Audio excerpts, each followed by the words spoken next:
I hope I haven't kept you waiting. Yes, this is the Crime Club. I'm the librarian. The Sun is a witness. Yes, we have that Crime Club story for you. Come right over.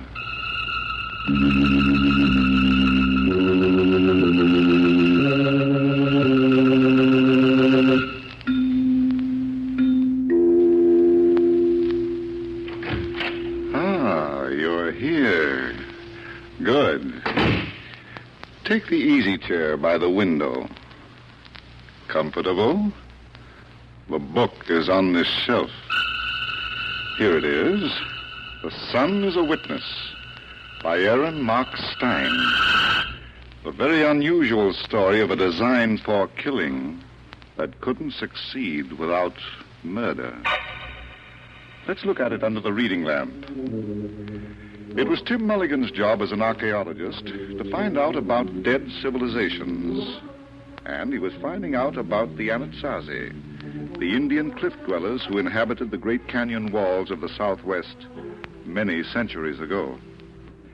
It was late morning, June 22nd, the second day of summer, and Tim Mulligan was digging carefully in one of the caves high above the canyon floor when George Dillon, the owner of the property and Tim's benefactor, climbed slowly up from the camp cave 30 feet below. He stopped to catch his breath. George! What are you doing up here? I wanted to see how you're getting along, Tim. You shouldn't have done it. You're hard. Where's Tony Blake? Well, he's around somewhere. You're not going to snitch on me, are you, boy? Well, you're his responsibility, Pop. He's your doctor. Yes, but he didn't join the outfit so he can take care of me. What do you mean? He wants me to take care of him. Oh, that. Yeah. And maybe I will, after he and my niece Marion get married. But right now, it's Indian history that's got all my attention. Oh, yeah. Well, I dug up a grave, George. Anasazi? I think so. I haven't unwrapped the mummy yet. Good. We can do that together. Come on, let's go. What's that? The wind. No, Tim. No wind ever made a sound like that. Sounds human. It is human. And it's coming from... George, take it easy. It's a cave. There's no one in there. The open grave. The Anasazi mummy. Tim. This has got to be a trick. Tim. George. My heart. Where's the digitalis? It's all right. I just lost my breath. Huh? I'll be all right. Are you sure? Yes. Help me down to the camp cave. You bet. Let me call for Tony first. I feel a lot better with him around. Tony Blake. I guess he's out of range. Let's go.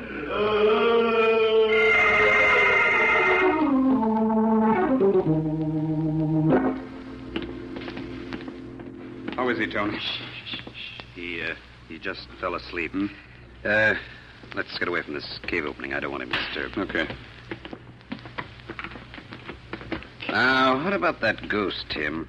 Somebody's trying to kill your patient, Doctor. Do you think he can be scared to death? With his heart, anything can happen. That's what I mean. Where's Marion? Are you kidding? Not this trip. You, Marion, and I are the only ones here with George. The others... Well, that's where she went, to the others at the ranch house. When? This morning, while you were digging for your ghost. She was worried about her brother. Oh, of course. It's been 4 days since Fraser went back to the house with Matt Casey to get provisions. I didn't realize... Now, look, Tim, I got to talk to you about something. Yeah? Give up this crazy project. Give it up? It's not doing George any good. His heart can't take it. I'm not his doctor, Tony. And I am. So, what, he won't listen to me. As long as you're on the job, he wants to be with you. Don't you understand? Yes, I think I do. He has a fibrillator heart in a very bad shape, and the slightest stimulation... You're not worried about that, Tony, are you? What? You've got an axe of your own to grind, and it's beginning to look like a battle axe. Don't get dirty, Mulligan. I'll try not to. You can't cut me out, so you're trying to move me out. Anything to get George's mind off Indians and onto your sanitarium project. It's a darn sight more useful than digging for dried-up bones. That depends on how much of a scientist you are. I told you not to get dirty, Mulligan. Stop waving those fists. You're liable to hit yourself in the face. Tim! Tony! George. Come in here, both of you. I thought you were sleeping. I heard every word you two said out there. When do you think I'm going to die, Tony? If you continue to stay here, George... I'm going to stay here until Timothy finishes what he's doing. And there's no telling. There's nothing I can do about it. Are you quitting? No, I'll be around if you need me. You shouldn't have been so rough with him, Pop. Tim. You know what, George? Tim, do you really think somebody's trying to scare me to death? It's possible. That fellow? I don't know. I'd rather not believe your own doctor's out to kill you. He's the only one here with us, Tim. And if that sound we heard was not a ghost, but... What's that? Rattlesnake. Where? In here someplace. Now, stay where you are, George, and don't get excited. I'll look for it. Wait. Try not to get excited, George, and don't get off that cot. You'll never find it, Tim. It's in this cave, I will. It isn't. What? It's in this wall next to me. Solid rock. And we can hear the rattle. Oh, wait a minute, George. I don't want to believe in ghosts, but nobody can make that sound come out of solid rock. Oh, wait. All right, Pop, it's gone. We can relax. Tony's right. This is a bad place for you. I'm not afraid, Timothy. But I am. I'd like to get you back to the ranch house where you might get an even break. I'm not running away. Good for you. I'm taking you away. Now, sit tight. I'll get Tony, and we'll load the stuff into the car. Tim, does that mean you're giving up your work here? No, indeed, Pop. It means I'm going into another business. Ghost hunting.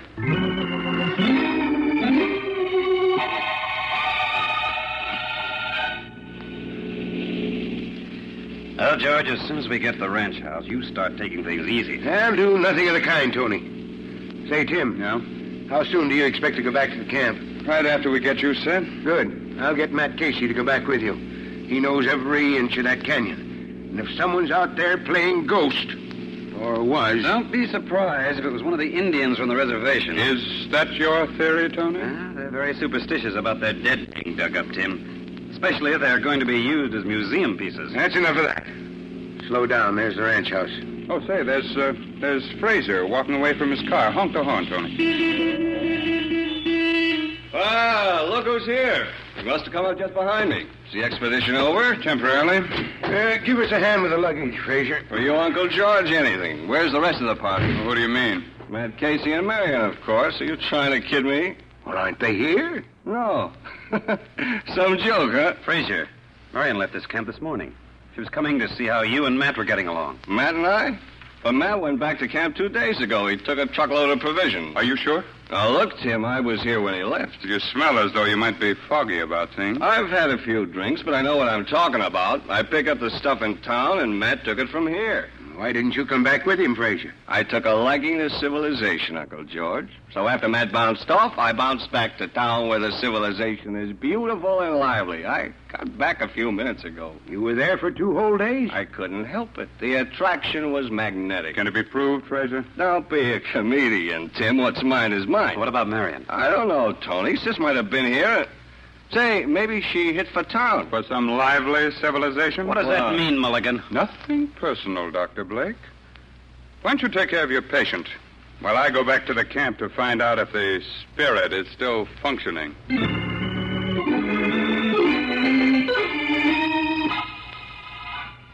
Hello? Hello? Anybody here? Anybody here? What? Oh, Tim. Hello, Mary. Where is everybody? Why didn't you answer me? One question at a time, please. I've been running around in circles all day. First the ranch house, nobody there. Then back to this. I'm a little winded. Just give me time. Where is everybody? Everybody but Matt Casey is at the ranch house. Why? They gave up the ghost. Huh? What are you doing up here on top of the canyon wall? Oh, this is going to be a national park someday. Uh-huh. Monument to Indian culture. Don't you feel proud of what Uncle George is going to do? I didn't see your car below, Marion. Always stick to the subject. You can't lose that way. My car isn't parked in the canyon. I came up the back way for a change. Bet you had a very good reason, too. Perfect. I got tired of the canyon road. Of course. Matt Casey must have had the same feeling about it. What? Go look down there where my car is parked. His truck's there, too. So? Yes, and it's loaded to the hilt with provisions. I call that being very ruthless. Yeah. All that good food left down there to spoil, and I'm starving. Well, at least you've got a doctor who can feed you vitamins. Funny man. Unless you're a ghost and you don't need vitamins. What does that mean? Haunt me and find out. Are you crazy? Try it. Say, ahai, ahai. Come on, say it in a very deep voice. You are crazy. As deep as you can make it. Ahai, ahai. Yeah, I've always wondered about you archaeologists. Excuse me, I have a date with a mummy. Wait a minute. Now listen, you... Look. What? Lying under that rock. I don't... You must be seeing things. Yes, everything. And it's only the tail of a rattlesnake. Why, how wonderful. Another item to your collection? Would you mind if I picked it up? I wouldn't mind if you wore it on your nose. Thanks, I didn't know you cared. See? It still rattles. Yeah, I know something else that rattles. What was that? The ghost. I shook this rattle close to the rock and... Yes, all I've got to do is get this rock out of the way like this. Now... What's happening there? A perfect chimney right through the canyon wall. Would you like to make a voice test, Marion? Me? No, thank you. I don't like to hear myself talk. Not even in the interest of science? Goodbye, Tim. I'm going home. Oh, wait. I'm going with you.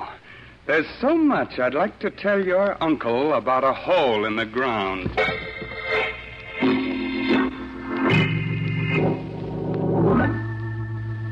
Fraser. Uncle George, say, you had quite an experience up at the camp. Tony was just telling me about the ghost. Yes, and it's occurred to me with Matt Casey missing... Oh, he wouldn't try to kill me, Dr. Blake. I didn't say that he would, George. He's been working for me for 27 years. We're old friends. Fraser, I want you to organize a searching party for Matt. All right, but if you ask me, he's going on a bender. I don't think so. He's done it before. Why, there were times when he'd bust out for a whole week. He never did it when he had a special job to do. He knew we were waiting for those provisions at the camp. Yes, that's right, Fraser. Yes. And he knew that I was waiting for something else that was much more important to me. Something else? Yes. Well, you might as well know about it now, Fraser. You too, Tony. I sent Matt Casey back here to type up a new will. Oh? Yep, I've decided to give all this property to the government for a national park. Well, that's nothing new, if that's all you've decided. That's all, Fraser. The rest of my property and all my cash go to you and Marion. Uncle George. Yeah? Nothing. You're just a swell guy. I'd better go out and organize that searching party. Yeah. And as for you, Tony... No sanitarium, huh? Yeah, that's up to Marion. If she wants to set one up for you after I'm dead, she can do it. With my blessing.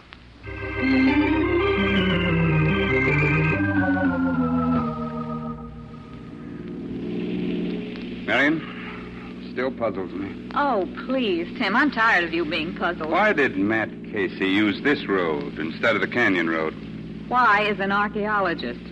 Would he have any reason for wanting to be heard but not seen? Oh, dear. Would you have any reason? Excuse me. The company I keep.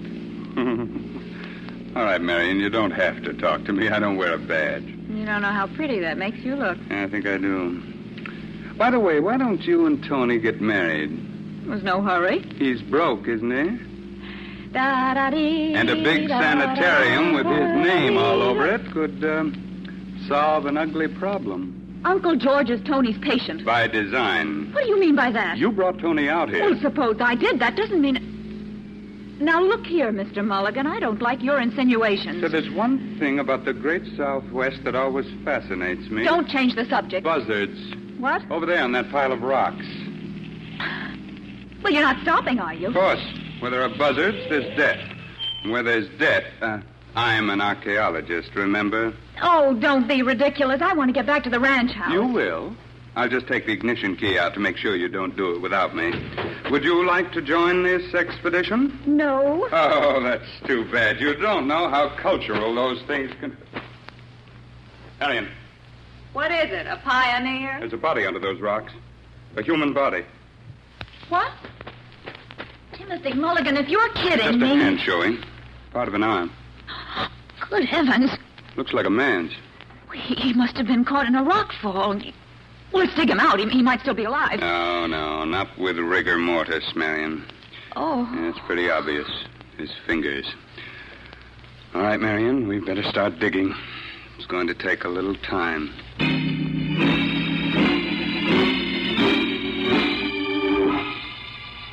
This one last rock. Now, come on. Heave. Don't relax. Keep going.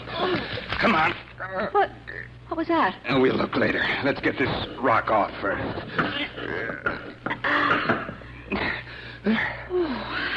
Sit down, Tim. Yeah. Maybe you'd better go back to the car. All right. What'd you pick up? This roll of film must have been spread out under part of that rock. What? Maybe when the pile hit him, it bounced out of his pocket. Oh, you. And when we moved that rock, it snapped back on the roll. You would think that important, wouldn't you? What's a dead body to you? I'm sorry, Marion, but there's nothing we can do for Matt Casey except turn him over face up. Yeah. No. There are things I don't understand about this. Matt being here, and his truck 2 miles up the road, and an old hand like Matt being caught in a rock fall. What was he doing in this cave? Marion, don't look. Marion, for Pete's sake, get a grip on yourself. Here, let me take you back to the car. Lord, you leave me Now, alone. please, listen to me. I've known him practically all my life. He was my uncle's oldest friend. Then listen to me and try to understand what I'm saying. How are we going to tell Uncle George about this? How can Marion. It was no accident. Matt was not killed by a rock fall. What? What'd you say? He was murdered. Tim, I've had enough of you Now and your... listen. Matt was clubbed to death and brought here. I don't want to hear any more. Then look. He was lying in the sand, face down. His face was covered with blood. Dried blood. But the sand is clean. Tim, You see what I mean? please, take me back to the ranch house. I'm afraid I'm going to be very sick.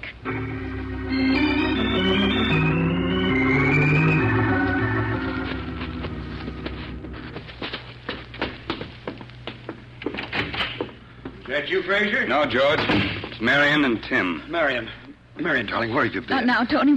We've got to talk to Uncle George. What's the matter? I thought it might be Fraser.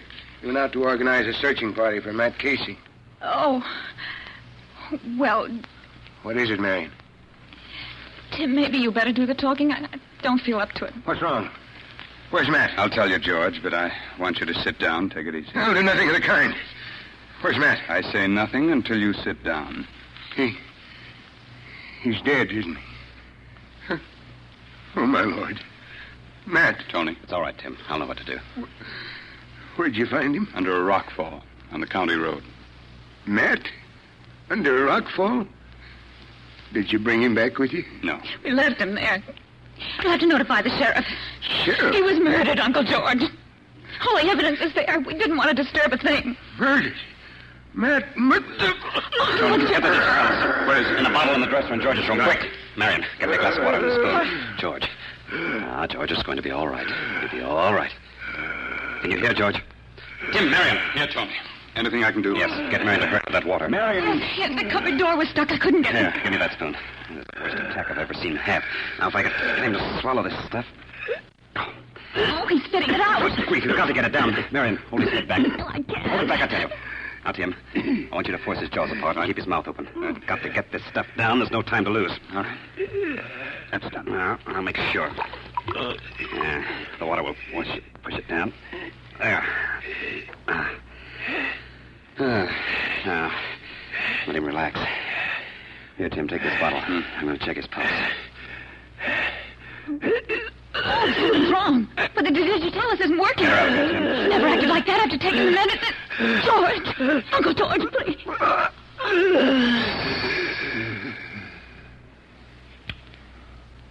It's all over, Marion. He's dead.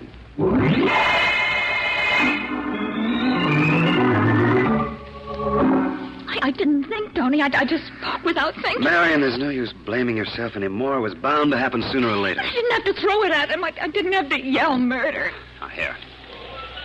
Here you are. Take this pill.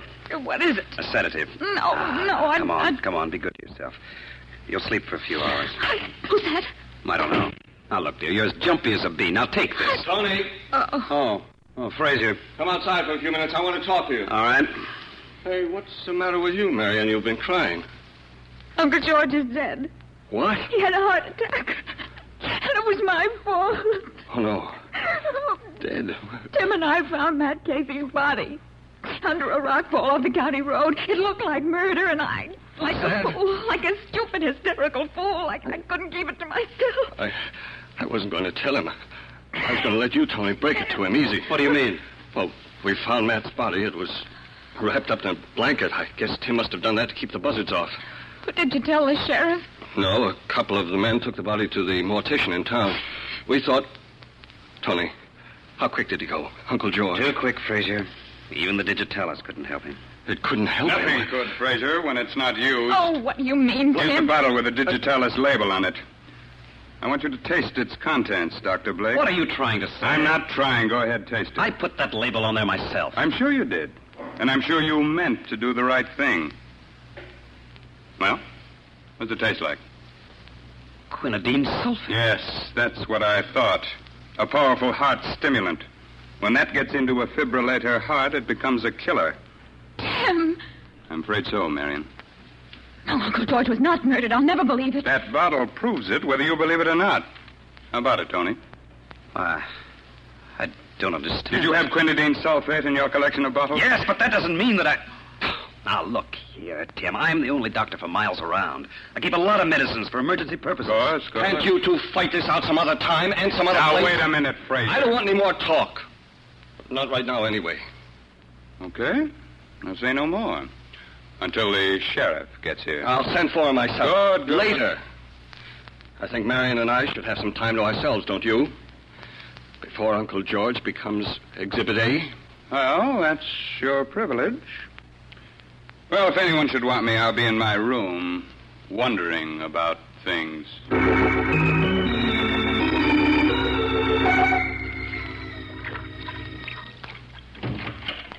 Oh, Marion. You've been in here so long, I thought you'd died. No such luck. What are you doing? I'm developing. What? Not my muscles, honey. Not your personality, either. Touché.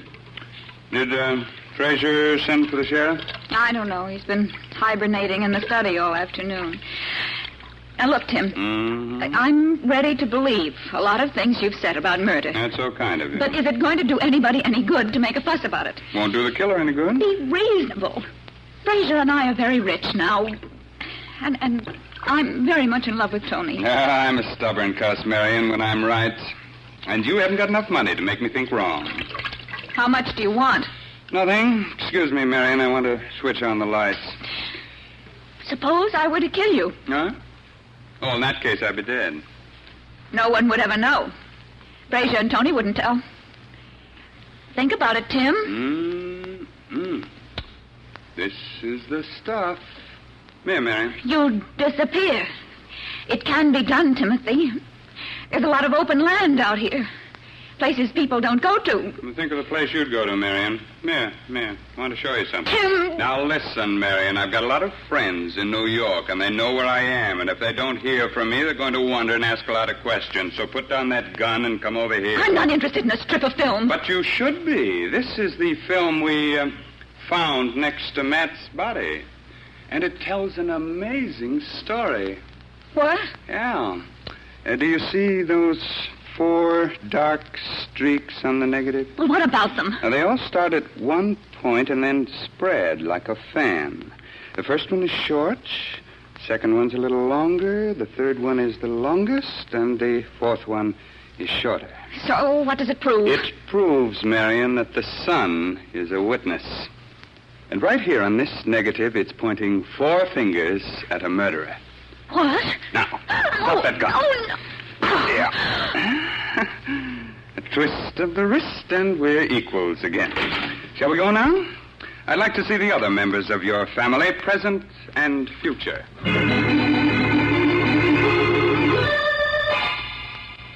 You'll never convince me, Mulligan, that 4 streaks on a negative mean murder. How about letting me try, Tony? You also said, Tim, that you know who killed Matt Casey. Oh, I did say that, didn't I, Fraser? Yes. I'll go a step further. The person who killed Matt also killed George. I've had enough of this. I want you to get out of here, Tim. In time. But whether you listen to me or not doesn't matter. I know you'll listen to the sheriff. All right, Tim. Prove your sunstreak theory. Thank you, Doctor. Well, Marion and I found this film next to Matt's body. He was lying at the entrance to a cave, and the rocks were piled high. So? No sun or light flooded that cave. The film wasn't ruined, but somehow one ray of sun got through between the rocks and left these marks on the film. But where's the murderer, Tim? In this room, Fraser. Today is the 22nd of June. Yesterday was the first day of summer, the longest day of the year. Do you see now what these streaks mean? That's still a lot of nonsense. The to day me. before yesterday was shorter, and the day before that still shorter. The position of the sun changes every day. As the days get longer, the sun rises higher. Anybody want to question that fact? Oh, I see what you mean, Tim. According to that evidence, Matt was killed 4 days ago. Yes, Tony. He didn't return to camp 2 days ago, as Fraser told us. Fraser. Oh, what's the use? It's going to be found out sooner or later. Nobody believed Tony would deliberately give Uncle George the wrong medicine. Fraser. I didn't plan it that way when I started. I was going to frighten him to death, but it didn't work, so I came back here and switched labels on the bottles. The medicines looked alike, the same color. I would have done anything then to get Uncle George out of the way. Why, Fraser? Well, up at the camp, I overheard him talking to Matt Casey about a new will. Yes? I didn't know what was going into it, but I was sure he was going to cut me out. He didn't like some of the people I've been fooling around with in town. So you killed Matt Casey to keep him from bringing back the new will? Yes. But if I'd only read the thing before I burned it, Uncle George would be alive now. I'd have known. Lord help me, I'd have known. That's right, Tim. George told us. His whole estate goes to Marion and Fraser, except his property. Yes, the national park. Fraser, why didn't you fix those bottles after you switched them? I'd have known.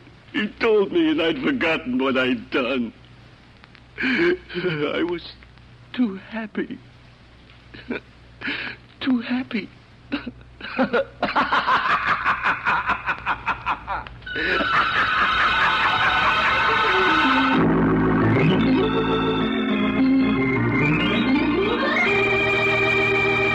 And so closes tonight's Crime Club book, The Sun is a Witness, based on a story by Aaron Mark Stein.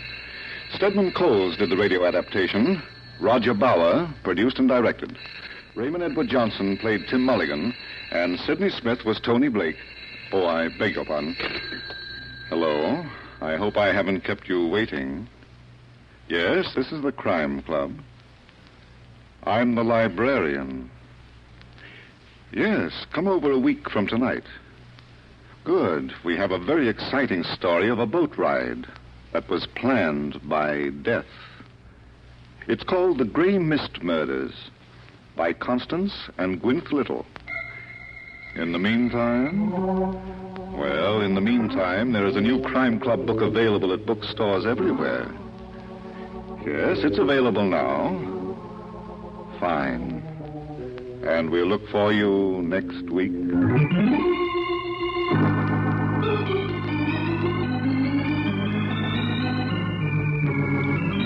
This program came from New York. This is the world's largest network, the Mutual Broadcasting System.